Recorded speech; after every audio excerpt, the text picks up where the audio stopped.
Salut les amis, aujourd'hui on se retrouve pour une petite balade.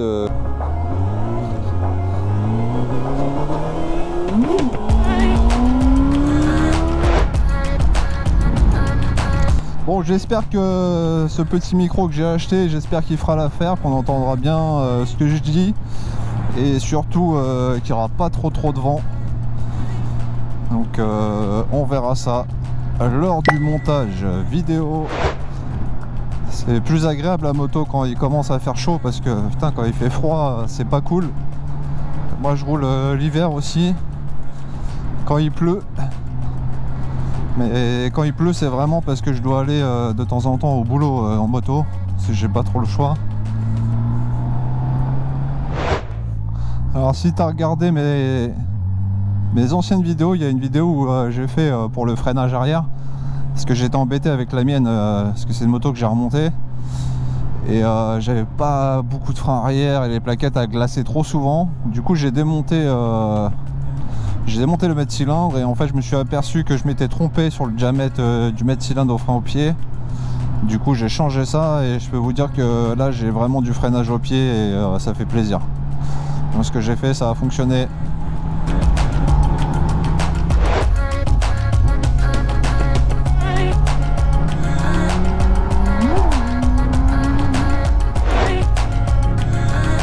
Bah heureusement que j'ai mis un switch sous mon manteau parce que c'est un manteau moto un peu pour l'été. Il est vachement ventilé, je sens bien le frais qui rentre. J'ai limite froid. C'est le deuxième micro que je teste. J'avais jamais trouvé encore le micro idéal, mais je pense que j'ai trouvé. En tout cas, vous me direz en commentaire ce que vous en pensez.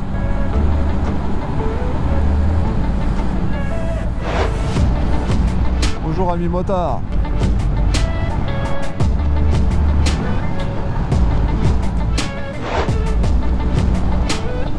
J'aurais dû prendre un produit pour les moucherons, j'en ai déjà plein la visière. Ouais, je regarde pour trouver des petites lingettes qui fonctionnent bien, vraiment pour que ça soit efficace, limite à mettre dans les poches de manteau. Pour nettoyer la visière, ça serait sympa. Je vais regarder ça tranquillement. Et si je trouve, je vous tiendrai informé. Ah bah lui, il mange bien la route, hein. Il mangeait pas que la route, il mangeait aussi ses ongles. Salut amis motards.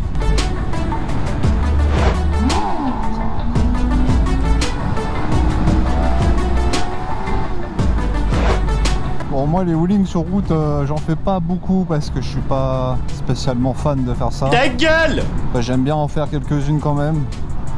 Mais après moi je le fais plus sur des parkings fermés avec ma moto qui est dédiée pour ça, pour le stunt, ce qui est beaucoup plus plaisant.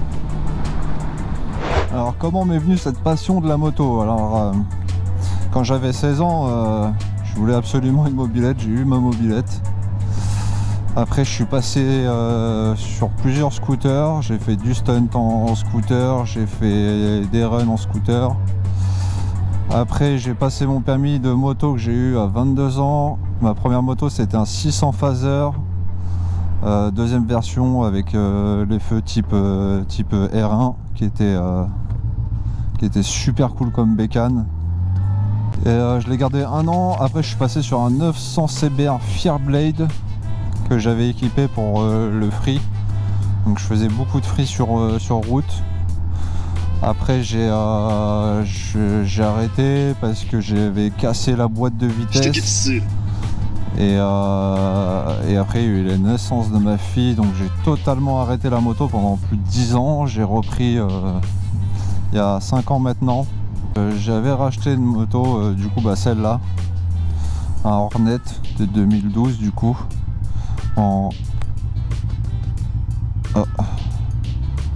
Le GPS il sait pas où il va. Il est bourré mon GPS. Et en plus il n'y a pas d'alcool. J'en étais où? Je m'en rappelle plus. Donc après je suis passé sur Hornet. Du coup je l'avais pris pour la route de base et en fait j'ai repris vite le stunt. Donc j'ai équipé ma Hornet full stunt. À vrai dire, la route ça me manquait un peu, du coup j'ai racheté une autre Hornet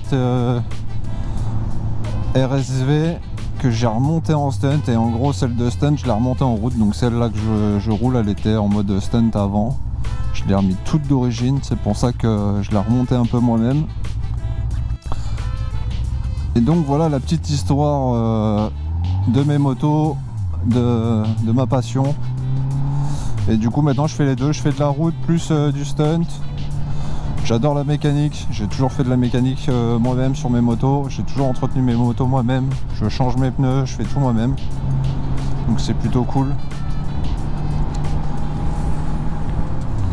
Et puis ça permet de rencontrer du beau monde entre la route, le stunt. Bon, les explications j'espère qu'elles vont être claires, parce que là à un moment donné j'ai bugué complètement entre le GPS qui faisait n'importe quoi. Et du coup ça m'a chamboulé un peu dans mon histoire de motard. Voilà, du stunt maintenant j'en fais un peu moins, je dirais même beaucoup moins qu'avant, parce que bah j'ai pas forcément beaucoup le temps d'en faire, parce que ça demande du temps le stunt, parce que bah c'est de la pratique, et pour avoir un certain niveau il faut en faire énormément. Du coup moi ça faisait longtemps que je n'en avais pas fait. J'en fais encore, c'est plus pour le plaisir d'être sur une roue, cette sensation de liberté est plutôt cool. Et quand j'ai repris le stunt, bah, j'ai recommencé de zéro. J'avais commencé avec un 125 CBR que j'ai gardé un an. J'ai repris là-dessus, j'ai fait un stage de stunt chez Rolf Circus en Vendée qui était plutôt cool. Et puis petit à petit, bah, à force de m'entraîner, c'est comme tout, hein, quand tu apprends un travail, enfin quand tu veux apprendre quelque chose, bah, c'est du temps. C'est du temps, de la pratique, de la théorie. Et puis après tu mets tout ça en place, et puis ça commence à payer, comme on dit, quoi. Donc c'est plutôt cool. Le stunt pour l'instant j'arrêterai pas, même si je m'approche de la quarantaine. Je compte bien continuer sur cette lancée, parce que bah, j'aime bien ce plaisir de drift et d'équilibre. Mais non, c'est une passion qui me prend vraiment à cœur, et ça m'a permis de rencontrer des gens, même ne serait-ce qu'au Portugal, parce que ma femme est portugaise. Du coup tous les ans je vais au Portugal avec ma moto de stunt. D'ailleurs je vous mettrai des vidéos, parce que j'y vais cet été, je vais aller voir mes potes de là-bas. Et là-bas c'est très très chaud aussi niveau stunt, les gars ils sont super cool. Mais ouais, là-bas le stunt c'est l'univers, on va dire, parce qu'en France ça commence à être compliqué, la moto entre guillemets, tout confondu, que ce soit sur route, que ce soit sur piste, parce qu'ils nous privent un peu, j'ai l'impression, en France.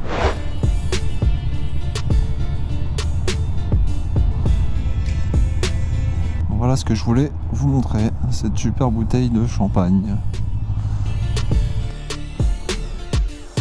Ah, moi à l'époque quand j'étais venu, elle coulait.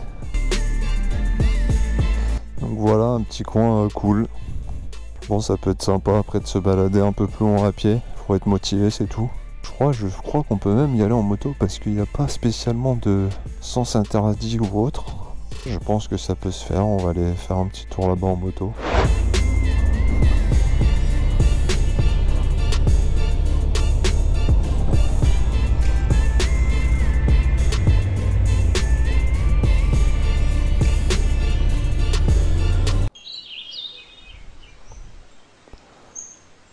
Allez, on est reparti, direction la maison. Voilà, c'est un beau petit coin quand même sympa à côté de la maison, on va dire. Une petite heure de route. Ça permet de voir d'autres paysages. Tiens, si tu peux me dire avec quoi tu roules en commentaire, ça serait cool. Et du coup j'ai créé cette chaîne YouTube, enfin une chaîne que j'ai repris à la base. J'avais commencé quand j'avais repris le stunt. J'avais mis des vidéos, tout ça, mais après j'ai un peu abandonné, parce que j'avais pas forcément plus le temps que ça de faire de vidéos, et puis il faut un peu de matériel. Donc moi je me débrouille avec les moyens du bord. Et en fait j'ai créé cette chaîne pour vous partager un peu ce que je fais, vous donner les meilleurs produits possibles pour entretenir vos motos, ou même pour vous-même. Donc j'essaye voilà, de partager cette passion qui me tient à cœur, et j'essaye d'être le plus clair possible dans mes explications de produits, pourquoi j'achète ces produits là. J'essaye de pas me ruiner, je suis pas un motard qui a des grands moyens, on va dire, donc j'essaye de trouver des produits qui correspondent au portefeuille moyen des Français pour entretenir leur machine sans se ruiner, parce qu'on n'a pas besoin de forcément beaucoup de choses pour entretenir une moto. La prochaine fois que je change un pneu sur la moto de Stun, du coup ça sera, parce que ceux-là je les ai fait sur ma moto de route, ils sont neufs, donc je suis pas prêt de les faire, mais sur ma moto de Stunt en général je change le pneu arrière et je vous ferai donc un petit tuto galère de changement de pneu à l'ancienne à la main, en sachant que les pneus arrière on n'est pas obligé de les équilibrer, c'est surtout la roue avant si vous voulez pas avoir des problèmes dans le guidon. Donc moi je les fais moi-même, même les équilibrages je fais tout moi-même, c'est plus simple. C'est la fin de cette vidéo, merci d'avoir regardé jusqu'au bout, n'hésite pas à lâcher un petit commentaire, ça fait toujours plaisir, je me ferai un plaisir de te répondre. Je te dis à bientôt pour de nouvelles aventures. Attention à toi sur la route, prends soin de toi, de ta bécane, ciao.